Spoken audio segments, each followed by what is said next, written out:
Hi, my name's Stephanie Davies. I'm the head of happiness here at Laughology, and I've been looking at humour and the brain and laughter and well-being for the past 25 years, how it can help us think differently, work differently, and communicate differently. And I'm going to share with you today some tools and techniques to help us all to have a good sense of humour.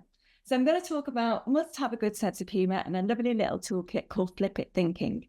I'm going to tell you why it's important, how it works, but also what we can do about it. And to explore this first, I want to talk a bit about the brain and how it works. So, most of the time, we have two parts of our brain functioning. Now, we'll have lots more. For those of you who are neuroscientists and shouting, Stephanie, there's loads more than two. I get it, there is. But a really simple narrative about this is we have the fast brain and the slow brain. Some of you might know it as the emotional brain, the fast brain. We call it the emotional fast brain because it's the one to quickly react. But we also have the slow brain, which is the more rational brain.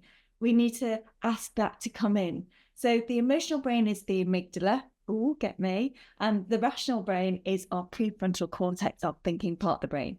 Both are beautiful, just sometimes the emotional brain gets there first and makes us see situations in an unhelpful way. So we react rather than respond.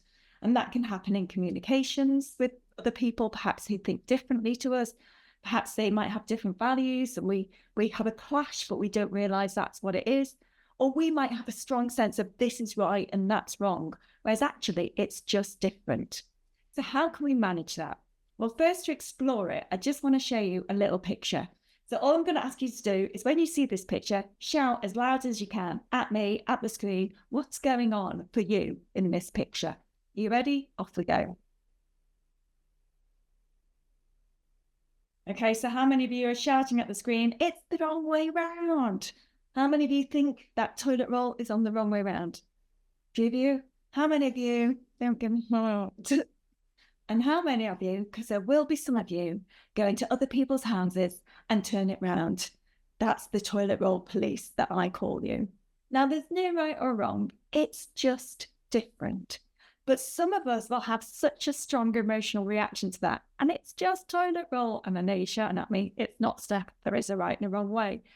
But some of us will have such a strong reaction to it that it'll cause us to really want to prove the point or to get others to think differently.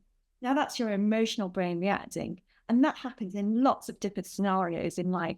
Like I said about communication, thinking differently, but also a situation that might happen to us or a situation that might be going on at work or something that we're asked to do.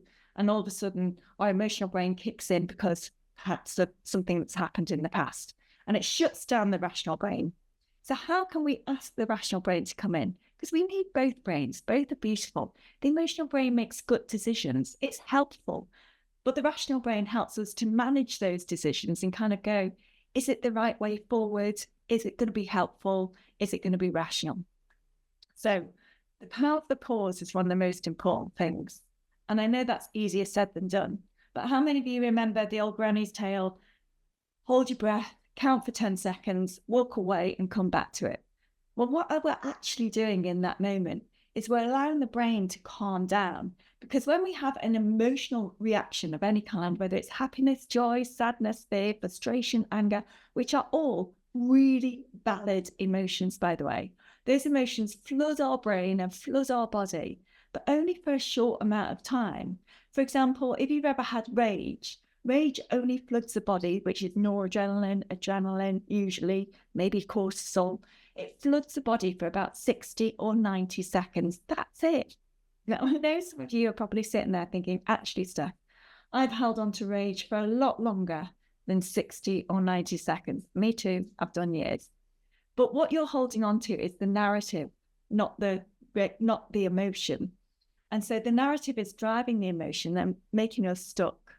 So when I say that pause before we react, what it allows us to do is it allows us to see the stimulus coming at us and kind of view it from a non-judgmental point of view. And then hopefully think about, do we respond rather than react? Now that's easier said than done. But what laughter and humour does is it helps us view a situation differently as well. So in that pause moment, and when I talk about humour, I'm not talking about that we need to be funny or look at a situation in a humorous way. But in that pause moment, we can use the tools, the cognitive tools that help us to define humour and laughter in the world, to take a step back and flip it. So I'm going to talk to you about flip, which is focus, language, imagination, and pattern breaking. And what I mean by that, it's a lovely toolkit to help us think differently, but it's based in how comedians think, how they look at situations differently. And it's not about being funny at all or making fun of a situation, but it's about breaking down the ingredients of humour to help us to see a situation differently. So let's talk about focus first. Quite often, our focus goes to how we feel. And quite often, that feeling is driving us to see a situation, maybe sometimes in an unhelpful way. So sometimes we just need to feel better, to think better. And that might be connecting with a friend, having a laugh with a friend. It might be looking at something online to shift our emotions that make us laugh. Now, I'm not saying that suddenly we laugh and problems go away. That's not right. But when we feel better, we think better. So are you focusing on a feeling that's unhelpful, and how can you shift that to a more helpful feeling before you start to solve or look at the situation? And sometimes we just need a little nudge, which is, are we looking at the situation as a fact or a feeling? And if it's a feeling, is it a belief that's driving that feeling? And really question yourself. Is it fact? Is it feeling? When we feel better, sometimes we can think better and use that tool. So the L in flip is for language. Now, language can be helpful and unhelpful. And how many of us have those unhelpful thoughts in our head sometimes? In psychology, they call this common cognitive errors, but I just like to call it wonky. When our brain does something a little bit wonky and gets that going in our head, it can be quite unhelpful. So a good thing to do is what I call the 3 N's. Notice it, name it, and neutralize it. Notice it as wonky, and then name it. Is it catastrophic thinking? Is it black and white thinking? Are we emotional reasoning? Therefore, I feel it, it must be true. And if we're doing that, then talk back to it. So neutralize it. And we can neutralize it with more helpful saying. So writing it down and writing what you might say to somebody else who might be feeling that or talking like that. We can even talk back to it with a more happy or a funny thought. Now, we can't always do that in the moment. So it might be asking somebody else to help us with that. I is for imagination. Now, what we tend to do is we go back to what we've always done, which means we go back to how we've always thought.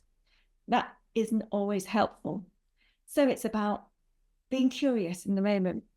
What would somebody else say? What could be another way of seeing this situation? Who might think differently about it? Who could I contact to help me think differently? If anything was possible, what would I do? If there's one thing that would make me feel better, what would that be?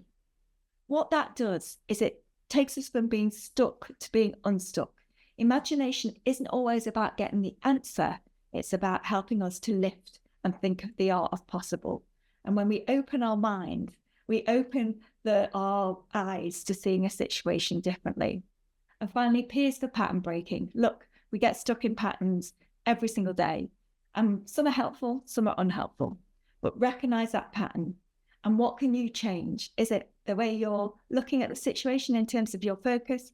Is it the way you're talking about it in terms of your language? Or is it the way you're thinking about it in terms of your imagination? And how can you flip it?